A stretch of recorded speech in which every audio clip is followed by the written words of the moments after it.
Сәлеметсіз бе көрермен, байланыста Шымкент қаласы номер 2 оқушылар сарайының YouTube арнасы және сырласу подкасты. Бүгін бізде қонақта номер 2 оқушылар сарайының гидропоника және жасанды жылыжай үйірмесінің жетекшісі Дариға Мүсірәліқызы келіп отыр. Дариға, қош келдіңіз. Қош көрдік. Не деген қиын, үйірмеңіздің атауы өте ұзақ екен. Жалпы қалай келдіңіз, қалай жеттіңіз? Шүкір, жақсы. Бізде үйірменің атауы өте қиын. Соны түсінбейтін ата-ана өте көп. Осы подкастқа келгенде мен бастапқы ниетім осы болды. Өйткені ол гидропоника деген ғылым, яғни қазір енді дамып жатқан мамандық болғандықтан, соны түсіндіру мақсатта осы подкастқа келдім. Және сіздердің шақырғандарыңызға өте қуаныштымын. Бүгін сізге үлкен мүмкіндік. Бізге де Инстаграм желісіне өте көп сұрақтар келеді. Осы гидропоника деген не, биотехнология деген не деп түсініксіз болғаннан кейін ата-аналар сұрап жатады. Сонда не ол гүл өсірумен айналысама, гүл өсіруді үйретема деген сияқты. Енді бүгін бір ашылып, жақсылап, емін, еркін айтып берсеңіз өзіңіздің үйірмеңіз туралы. Негізі гидропоника деген ол топырақсыз суда өсімдіктерді өсіру. Ол қалай болады деп қанша мысалы адамдар сұрайды. Біз қалай топырақсыз өсіреміз оны деп.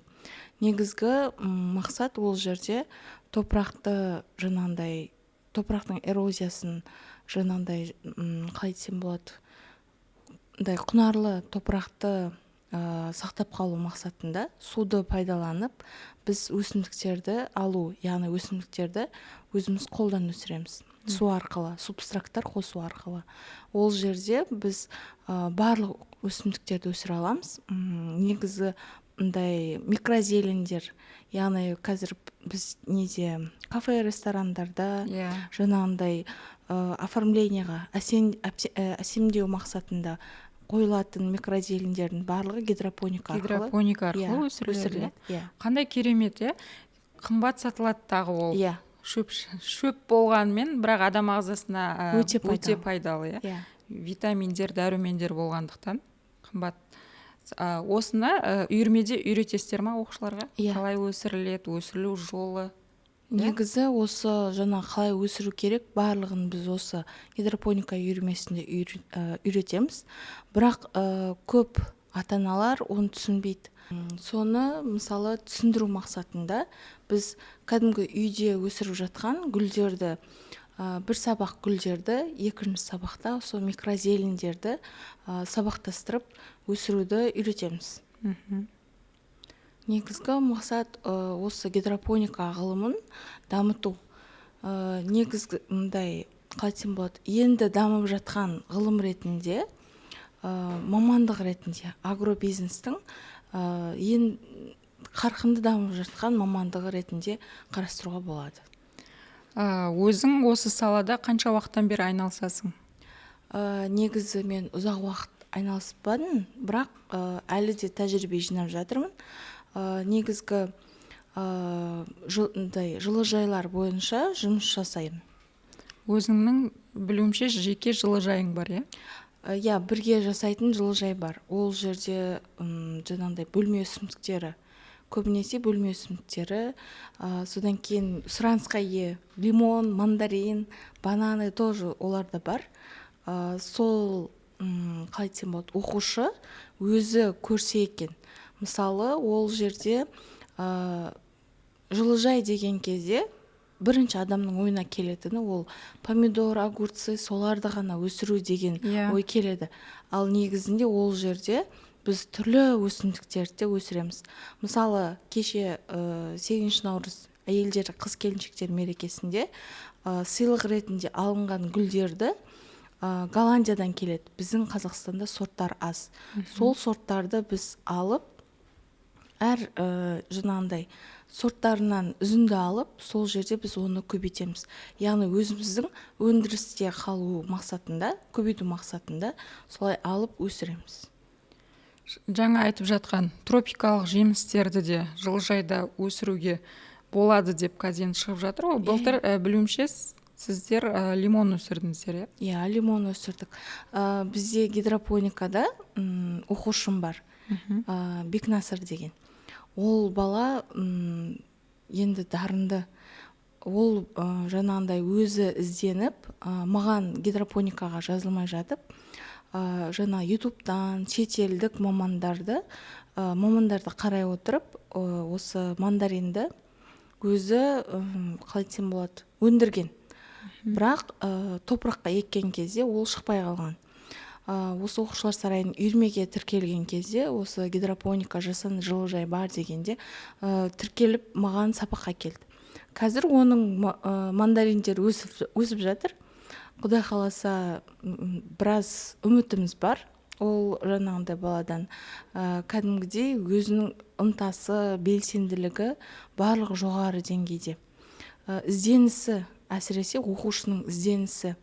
Яғни қазіргі балалардың жаңағындай қызығушылығы әртүрлі ғой.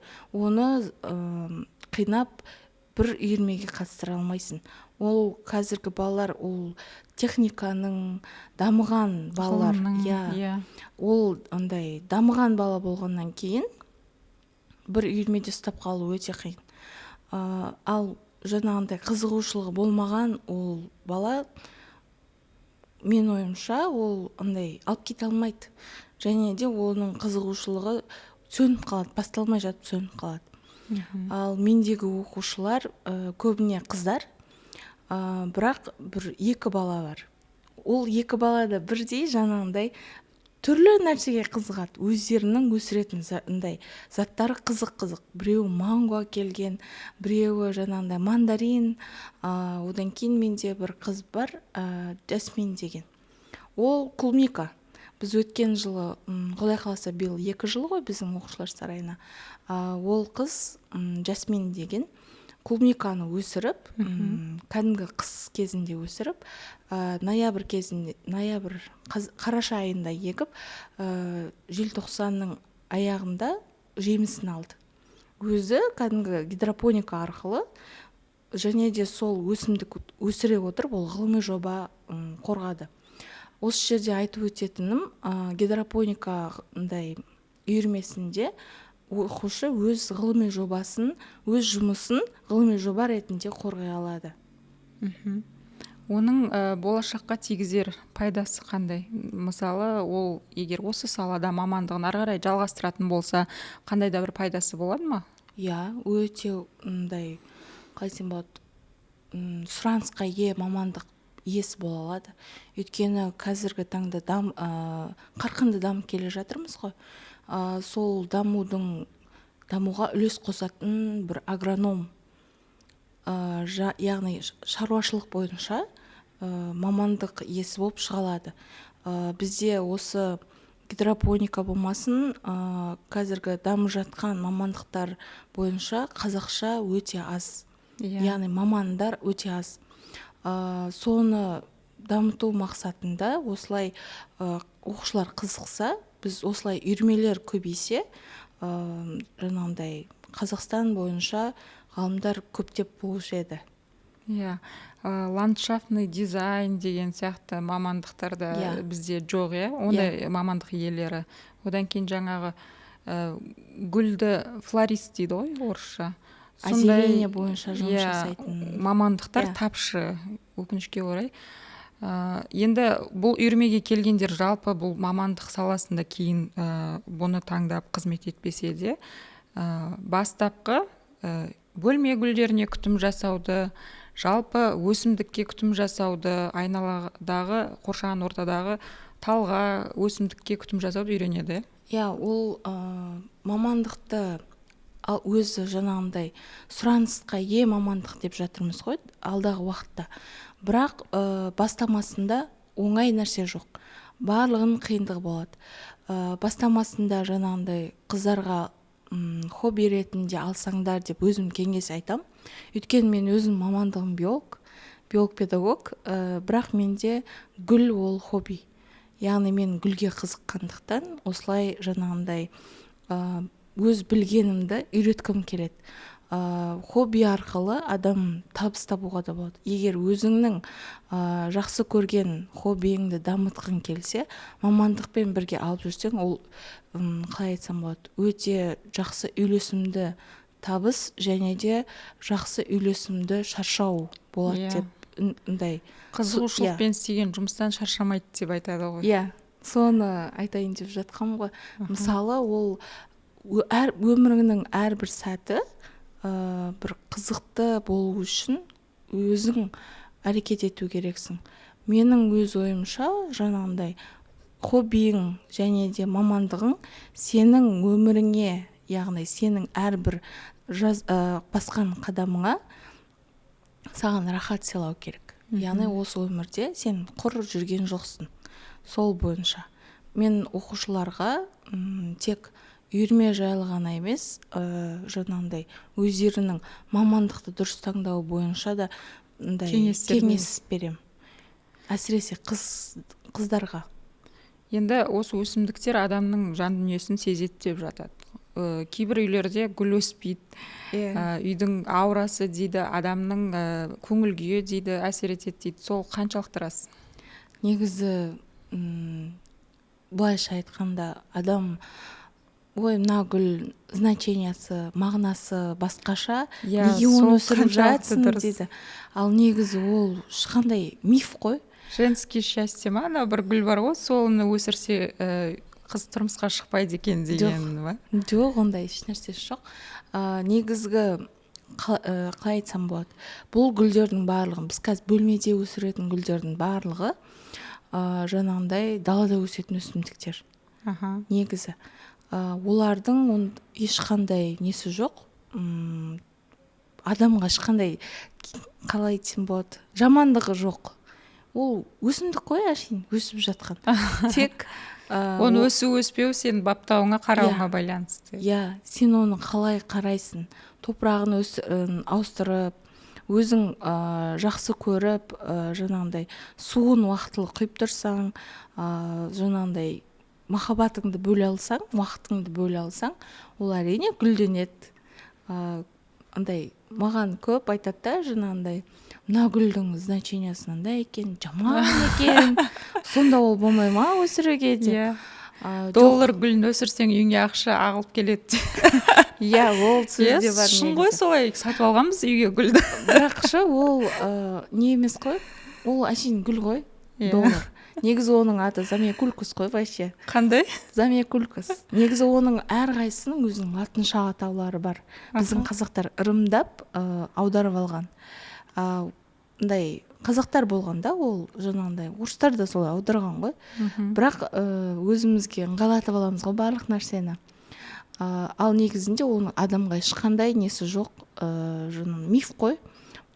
Тек қана үйге жақсы атмосфера, содан кейін адамға жақсы көңіл күй. Денсаулыққа пайда. Иә. Ауаны тазартады. Иә. Жақсы. Әрине, енді ырым ғой, қазақ халқы әйтеуір әр нәрсеге бір сене береміз ғой, сондай ырымшыл халықпыз. Гүл жаңа адамның да көңіл күйі әсер етеді деп, үйдің аурасы деп солай айтып, көпшілік арасында көп айтылатын болғаннан кейін, енді маманнан кеңес ретінде сұрап айтып жатырмын. Гүл таңдауда қазір енді көктем кезі ғой, барлығы далаға гүлдер, ағаштар, гүлдер отырғызып жатады. Сол кезде мысалы кейбір ағаштар алып кетеді, кейбір гүлдер алмайды, сол отырғызған күйі өліп қалатын нелер бар. Оның себебі қандай, немесе оны бір жерсіндіріп үйрету керек па, топыраққа үйрене алмай ма, неден болады? Жоқ, мүмкін олардың тамыр жүйесі жақсы дамымаған шығар. Олар гүлдердің түріне қарай ғой. Мысалы, 1 жылдық гүлдер бар, олар алдын ала дайындалып егіледі. Өсіп тұрып далаға еге салады да, ол жаңағындай ауаның температурасына байланысты өзгеруде мүмкін, оған әсер етуі мүмкін, жаңағындай бір ысып бір суыған. Өйткені ол бір жерде өзі өсіп үйреніп қалған өсімдік адам сияқты екінші жерге ауыстырған кезде үйренісу қиындау болады. Үйренісу қиындау болады. Сол сияқты. Ал бірақ негізінде мен көбінесе айтар едім, гүлдеп тұрған гүлдерді жаңа сыйлыққа беруге онша қатты мен қызықпаймын. Не себепті? Өйткені жоқ, гүлдеп тұрған гүлдер болғанда әдемі гүлдер бар енді көп, бірақ егер сіз гүлдің жаңағындай гүлден хабарыңыз жоқ болса, гүлдеп тұрған гүлдер, өзіңіз көзіңізге көп көрінетін гүлдеп тұрған гүлдер бізде қазір орхидея, жаңа сіз айтып өткен женское счастье бар ғой, соларды енді сыйлыққа тартсаңыз, ой, маған осы апай берген деген сияқты, ол сізді қиындыққа қалдырмайды. Ал қазір көптеп келіп жатыр шетелден даланың гүлдерін түбекке, яғни горшокқа егіп, гүлдетіп жаңа сата береді. Бірақ олар өліп қалады. Дала гүлі болғандықтан өліп қалады. Бірақ кейбір гүлдердің қалай десем болады, үйреніп кету оңай болады да. Жаңағы үй жылы болуы мүмкін. Одан кейін тағы бір айтатын нәрсе, ол жаңағындай алған гүл, сквозняк, жел, соның соғуына байланысты да, жарықтың түспеуіне байланысты да, ол үйде өспеуі мүмкін. Сондықтан барлық жағдайды қарап, бірінші жаңағындай үйретіп алу керек гүлдерді. Егер сіздің гүлден хабарыңыз жоқ болса, гүл сатушылардан мейлінше, қазір дамыған заман ғой, Инстаграмда ашып қарасаң барлығын күтімі көрініп тұрады. Сол жаңағындай көбірек қарайтын гүл сатушылардан қарап, болмасам сол кісілердің өздерінен алсаңыздар да, ол қателеспейсіздер. Енді отбасыңыз туралы айтып өтсеңіз, ата-анаңыз кімдері, осы салада жұмыс істеген адамдар ма, немесе мамандықтары қандай? Мен папам негізі агроном, мамам медбике, анам медбике. Ал мен қазір тұрмыстамын, 2 баланың анасымын. Күйеуім мұғалім, ата-енем мұғалімдер.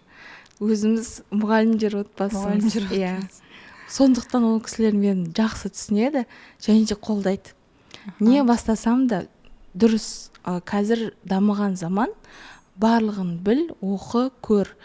Жас кезіңде барлық нәрсені оқып білуге, жаңағындай үйретуге тырыс. Өзіңнің қатарынан қалма, алды бол.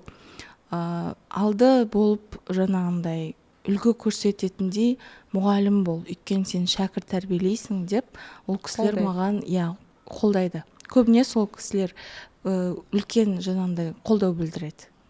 2 баланың анасымын дедің. Балаларыңның қандай мамандықты таңдаған қалай едің болашақта? Ғылым саласын ба, әлде гуманитарлық? Ғылым саласын таңдатқызатын едім.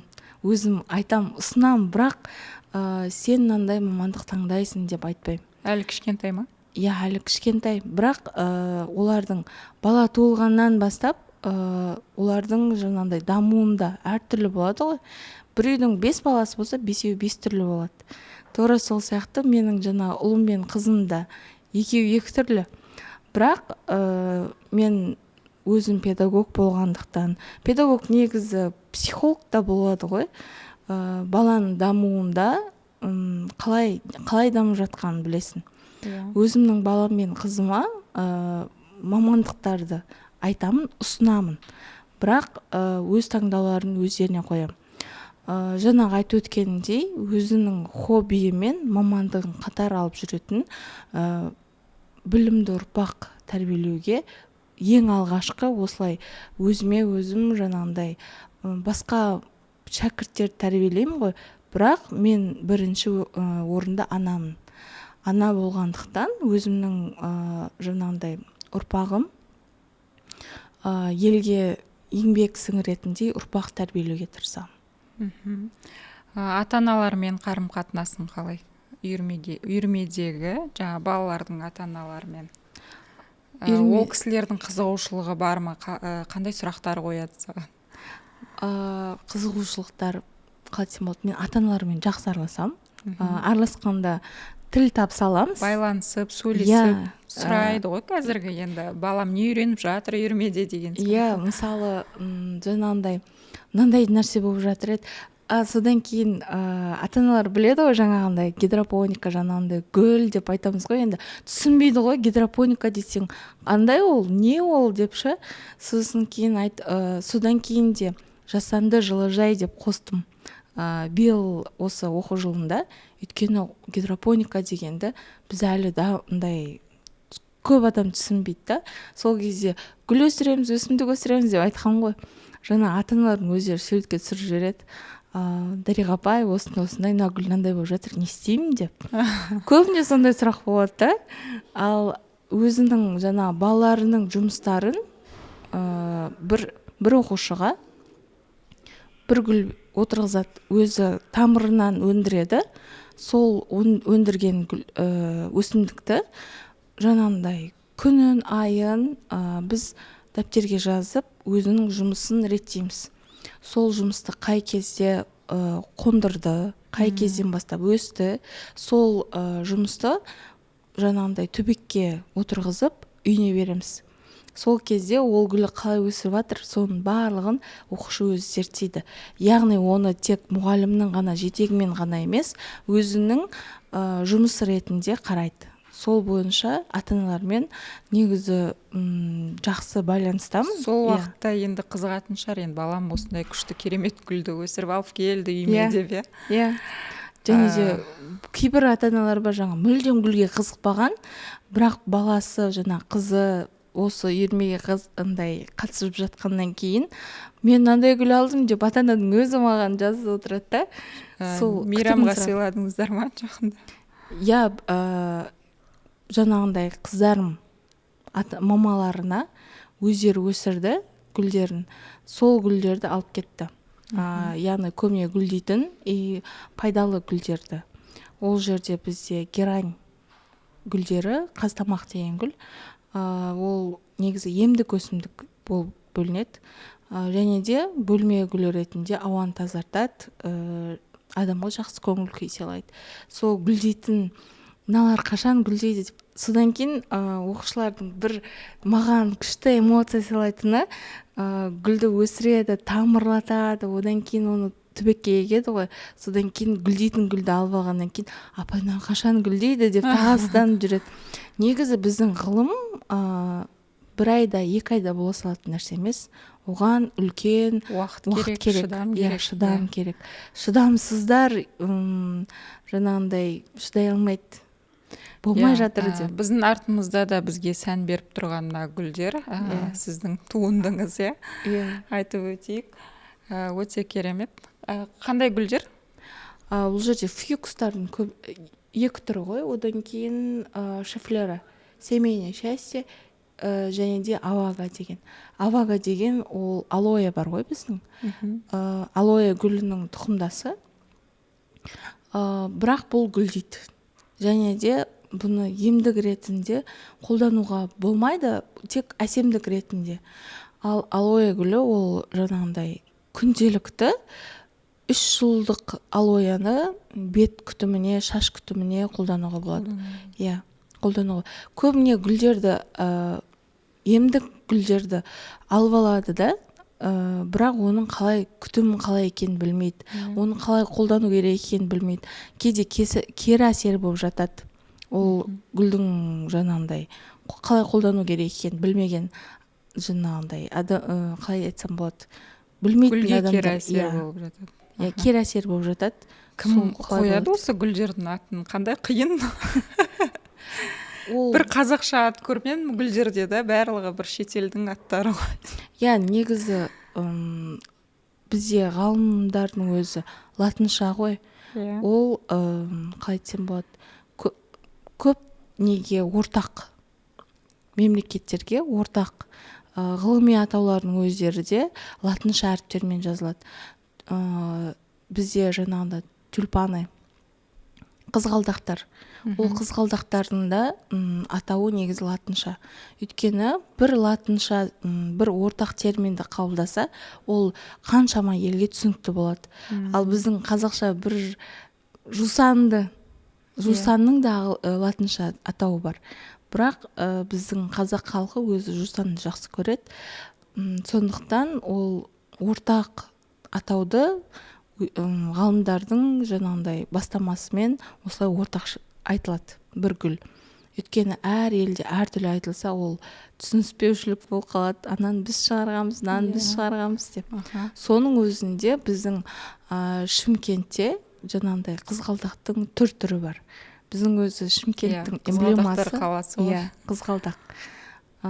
Және де ол соңғы уақытта ғылымның дамығаны қызғалдақтың түрін шығарып жатыр. Мен қуанам, тек бір ғана сорт ғана емес, түрлі сорттардың пайда болып жатқанына. Керемет. Жалпы осы мамандығыңды енді болашақта өзің қалай елестетесің, өзіңді осы салада қалай елестетесің? Осы салада ғана айналысасың ба, немесе келешекте басқа нәрсе таңдауың мүмкін ба? Мен бүгінгі күніммен ертеңгі күніме мынандай боламын деп айта алмаймын. Өйткені бір күнің бір күнге ұқсамау керек. Сондықтан қазіргі бүгінгі таңыма шүкір, және де болашақта жоспар құрамын, бірақ Құдай қаласа. Әрине, Құдай қаласа. Осы оқушылар сарайында гидропониканы Шымкентке танытамын деген ниетім бар. Бірақ даму керек, әлі де даму керек. Мен осы подкастқа шақырған кезде қуанғам. Өйткені маған шынымды айта берейін, оқушы көп келмейді.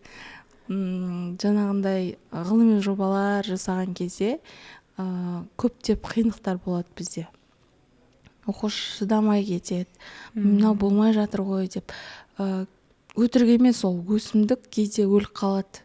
Жаңағындай субстраттары дұрыс құйылмай қалса, сол кезде оқушының көңіл-күйі түседі. Одан кейін жұмыс жалғастырғысы келмей қалады. Сондай кезде оқушыға жаңағындай қолдау білдіргенде педагогтың ұтымды жері деп айта аламын. Сондықтан қазіргі таңда осы гидропоника бойынша, жасанды жылыжай бойынша, жылыжайлар дамыту бойынша қызмет еткім келеді. Болашақта мүмкін биолог, педагог болып жұмыс атқаруым да мүмкін. Құдай қаласа, енді ол болашаққа сенімді қалай болатындығы. Әрине. Енді гидропониканы Шымкентке танытамын деген мақсатың өте күшті, өте керемет. Өйткені Шымкентке, жалпы Қазақстанға, біздің елімізге ондай мамандар қажет. Сондықтан сенің қолыңнан мықты шәкірттер түлеп ұшсын дейміз. Саған бүгінгі сұхбатқа келгеніңе көп рахмет. Мен ойлаймын, сұхбатта ата-аналарымыз гидропоника туралы бір жақсы мәлімет алды деп. Үлкен рахмет сізге де. Құрметті оқырман, бүгінгі біздің сұхбатымыз басынан айтсаңшы. Құрметті көрермен, бүгінгі сырласу подкасты соңына таяды. Келесі кездескенше аман сау болыңыздар.